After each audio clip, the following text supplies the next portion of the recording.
કામગીરી સારી નથી, બિલકુલ નથી. આમાં મટીરિયલમાં કાંઈ છે જ નહીં, કપચી એકલી પથરી છે.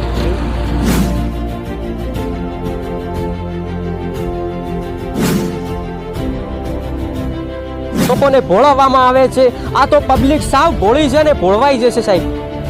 પણ જો તમને આ લાખો રૂપિયાની જો સરકાર ગ્રાન્ટ આપતી હોય, એ ગ્રાન્ટ શા માટે આપે છે? ફક્ત વિકાસના કામો માટે ને. પણ તમે એની જગ્યાએ જ્યારે આમાંથી પૈસા બચાવીને જ્યારે તમારા ગીજા ભરવાના તમે કામ કરો છો, યોગ્ય નથી.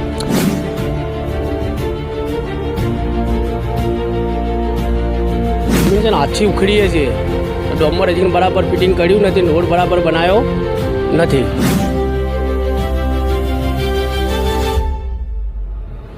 અમને તો એમ હતું કે મારો બધો રોડ સારો બની જશે, પણ આ કામમાં કોઈ ભલીવાર લાગતો નથી. નમસ્કાર મિત્રો, હું છું આપનો નિર્મલ સુથાર. હું તમને વિકાસ નહીં, એક જ અલગ ઝલક બતાવું. વિકાસની લાખો રૂપિયાની ગ્રાન્ટો આવે છે, પણ આ ગ્રાન્ટો અધિકારીઓ આંધળો વિશ્વાસ કરી મૂકે છે કોન્ટ્રાક્ટરો ઉપર. પણ જ્યારે અત્યારે હું ગ્રાઉન્ડ ઉપર હતો, એટલે કે પાલનપુર ગોબરી રોડ, આ માર્ગ પર જગાનાથ પર જતો આ માર્ગ છે ને આ માર્ગ પર બીનો પણ વિભાગ અહીંયા લાગે છે. આ માર્ગ પર છું. આ માર્ગ પર હલકી ગુણવત્તાનો માલ મટીરિયલ વાપરવામાં આવ્યું છે. સીધા દ્રશ્યો હું તમને બતાવવાના પ્રયત્ન કરીશું કે મિત્રો તમે જોઈ શકો છો. આ છે મટીરિયલ. મિત્રો જુઓ, આ માર્ગનું સતત કામગીરી 1 મહિનાથી લગભગ ચાલી રહી છે હતી ને હજી પણ કામગીરી ચાલુ જ છે. આ કામગીરી મિત્રો, આ કોન્ટ્રાક્ટરોનું જુઓ કામગીરી તમે. અહીંયા કોરી કપચી સાવ અહીંયા નાખી દેવામાં આવી છે. લોકોને ભોળવવામાં આવે છે. આ તો પબ્લિક સાવ ભોળી છે ને ભોળવાઈ જશે સાહેબ.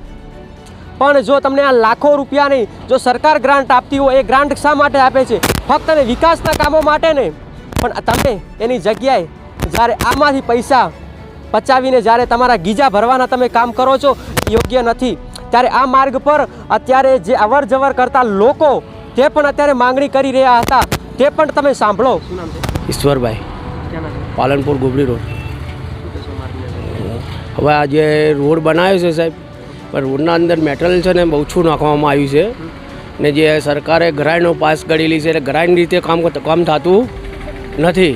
હાલ રોડના અંદર જે જમીન છે ને આછી ઉખડીએ છીએ, તો ડોમર હજી બરાબર ફિટિંગ કર્યું નથી, રોડ બરાબર બનાવ્યો નથી.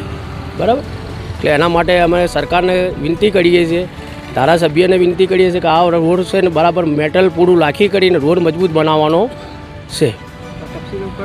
હા, મેં પોતે ઉખાડેલી, આછી ઉખડીને.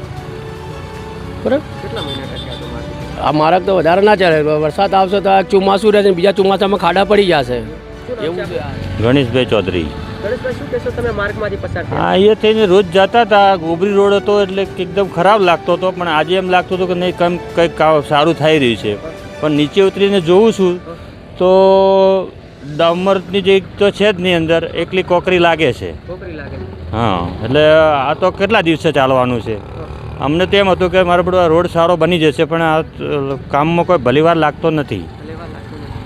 એટલે એ જ કે થોડી તપાસ કરીને અધિકારીઓ જોડે તપાસ કરે ને સારું કામ કરે તો સારી વાત છે, ને કે આ કંઈ લાંબો ટાઈમ ચાલે નહીં. દિનેશભાઈ, શું કહેશો આ માર્ગ પર તમે? માર્ગ ઉપર આપણને તો એવું જાણવા મળે છે કે આ માર્ગ ઉપર 12 મહિનામાં લગભગ 900 વખત અમે ચાલીએ છીએ. 12 મહિનાની અંદર 900 વખત. એની અંદર આ માર્ગની અંદર કોઈ ગાડી રેગ્યુલર નથી ચાલતી. બીજું કે 12 મહિનામાં લગભગ 6 થી 7 વખત થીગડા મારે આ લોકો. અને એમાં ચોમાસામાં તો બિલકુલ બેદરકારી છે આ રસ્તાની. બરાબર, આવું આપણે કહીએ છીએ. અત્યારે તમે માર્ગ પર આ જોયો, તમને કેવું લાગે? બિલકુલ નથી, કામગીરી સારી નથી, બિલકુલ નથી. આમાં મટીરિયલમાં કાંઈ છે જ નહીં, કપચી એકલી પથરી છે. જે પ્રકારે લોકો કહી રહ્યા છે, અમે જ્યાં માર્ગ પરથી અહીંયા નીકળ્યા, પસાર થયા, એ માર્ગનું અમે પણ અહીંયા અમારી રૂબરૂ ચેકઅપ કર્યું, જોયો માલ કે કેવું મટીરિયલ વાપરવામાં આવે છે. વાહ, આ મટીરિયલ એ પણ કહી રહ્યા છે આ માર્ગ શું લગભગ 6 મહિના પણ ના ચાલે સાહેબ. આ ચોમાસુથી આવતું ચોમાસું પણ ના ચાલે એવી સ્થિતિ છે. ને જો આવા નવા જો વિકાસના કામો સરકાર લાખો રૂપિયાની ગ્રાન્ટો આપે છે, ને જો આ એવી વિકાસની ગ્રાન્ટો પાણીની જેમ વેડફાય એ યોગ્ય નથી. તો તેના માટે હવે સરકાર શું પગલાં લે છે એ તો આવનારો સમય બતાવશે.